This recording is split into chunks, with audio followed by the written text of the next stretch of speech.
thinks you want to move. Look. God's grace She is thinks you given want to move away. now. She needs me to get her an application. Because Rick didn't bring it. God's grace changes us.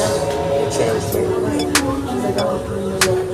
But God's grace requires and deserves a response. Jack Hayford said, God's redemptive promise was brought to Mary to grow in her, to be delivered through her, to change the world around her, and to ultimately change Mary. This Christmas season, as you think about the incarnation, the birth of the Lord Jesus Christ, I hope that you'll not just think of it as a moment in history where God stepped from heaven into earth, but I hope that you will look at the incarnation as the physical reality of the demonstration of the grace of God, that Jesus is God's grace in the flesh to us. I said I have it. And God gives His Son to everyday ordinary people so that we can change You know what I'm just saying? and so that we can respond to that grace in acceptance, and so that we can respond to that grace in action. Christmas may be a lot of fun, and it's filled with family and laughter and joy and sometimes sadness and heartache and heartbreak. But you know what God really wants Christmas to be about in your life? He wants it to be a place where your testimony and your life is a life testimony of God's grace on display. In 1910, a terrible plague had swept through eastern Czechoslovakia during the Christmas season. It was diphtheria. It devastated the little Czech village of Velký Slahovo. Nearly half the village had contracted the infectious disease, and many of the victims were less than 10 years old. And whenever a member of that family would come down with diphtheria, they would place an X on the house to warn people so that they wouldn't go in if the house was quarantined. There was an X on the doorpost of the home of Jono and Susanna. A little less than a week, the young couple, the parents of three, had found themselves childless. Their oldest child, a 5-year-old daughter, had been the first to go, and even as Jono was working in the woodshed, pounding together a coffin for her, his two sons lay dying. When the boys breathed their last, Susanna broke into agonizing sobs. She had to wrap her two little boys in cloths and bury them. The young couple laid their children in freshly dug graves and struggled through the Lord's Prayer, and then they made their way back home.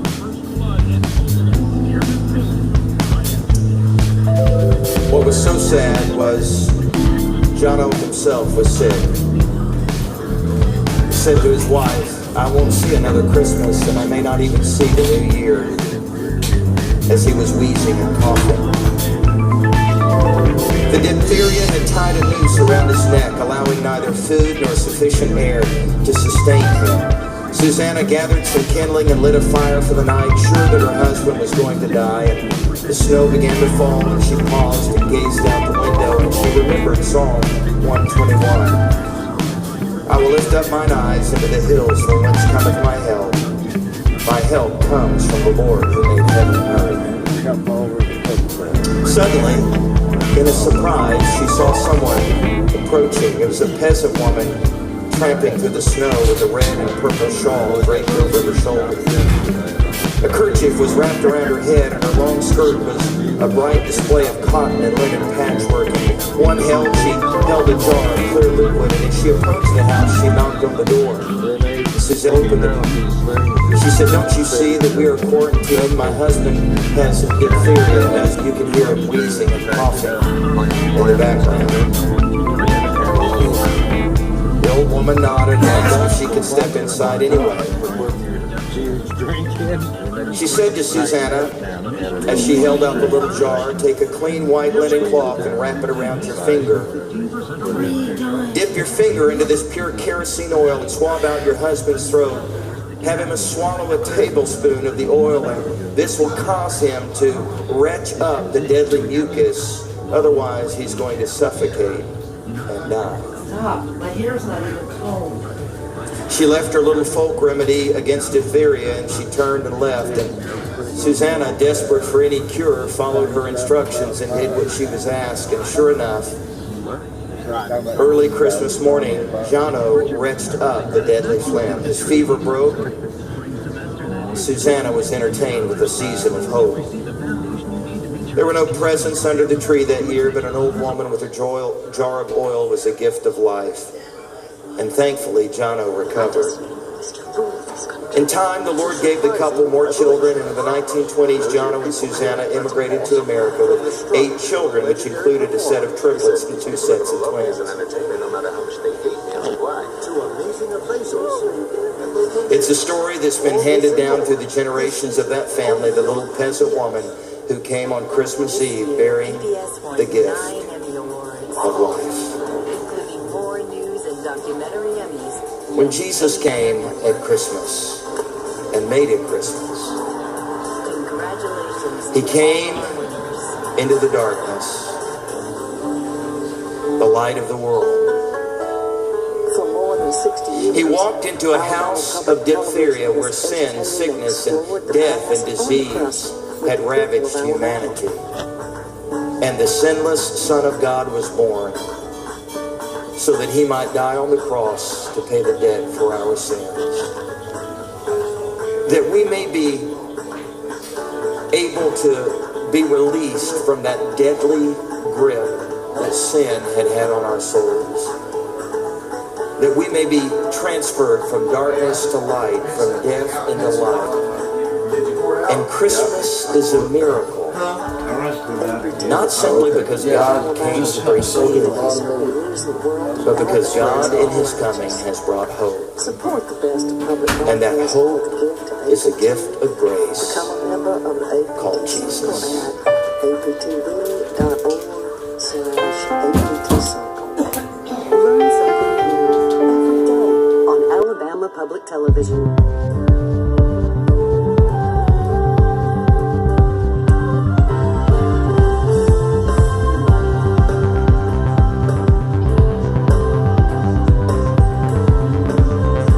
Running a small business is more than a job. We get it. That's why Redstone offers all of the financial tools your small business needs to thrive. From checking and savings accounts, cash management, merchant services, to lending products. Contact us to learn more.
Learn something new every day on Alabama Public Television.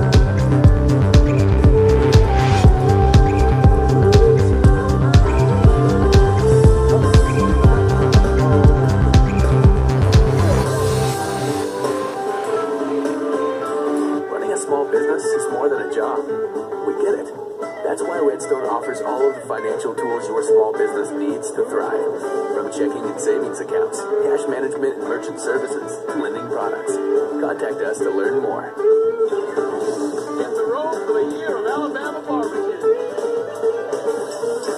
Nobody has more pork palaces per capita. Rack up some rib tongue, pile on the pork shoulder, roast, sliced, and chopped. Taste all the ways we make sauce and moss. And discover the secret ingredient that unites them all, pride. When you come, ditch the map and download our app. Pack your appetite. Alabama has a road trip with your name on it. Muscle shows some musical.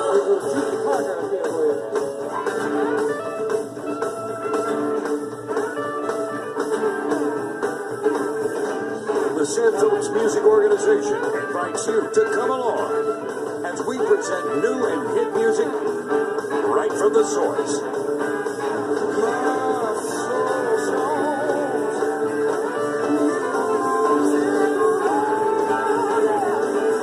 Bringing you live performances by the best artists and songwriters from Muscle Shoals, Music Row, and around the world.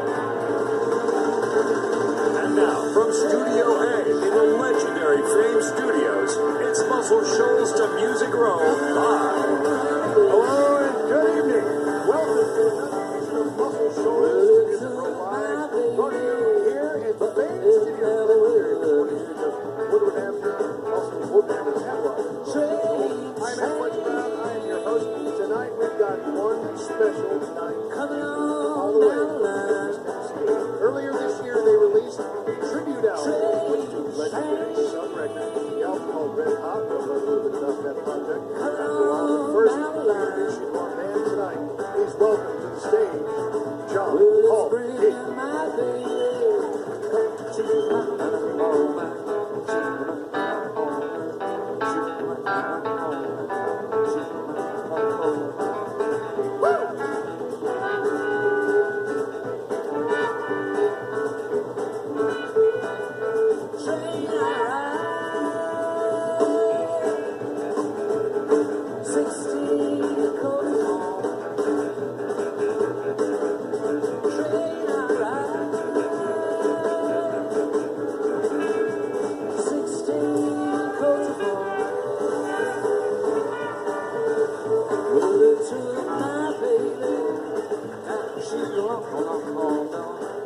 All right. Thank you, ladies and gentlemen. We appreciate that very much. It's so good to see you.